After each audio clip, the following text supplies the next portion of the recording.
Oh, kain ka muna, Daddy. Yun! Eh ma'am, nakikita ya. Ba't hindi maayos yung pagkabukas? Ala, akin yan! May almond! Ang damot mo naman!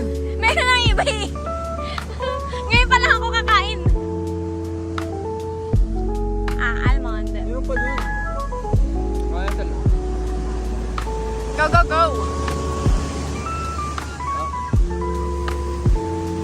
Go.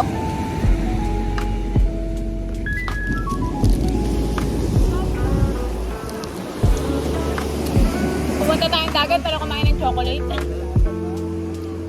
Yun ang mission. So, andito kami sa dagat. Hindi kami makalangoy dahil nga high tide siya. So, kumain na lang kami ng chocolate. And, nag-chill kami dito. And, nasa mababa sila. At ako nandito. Hindi ako makaupo sa baba kasi ako ay YBG.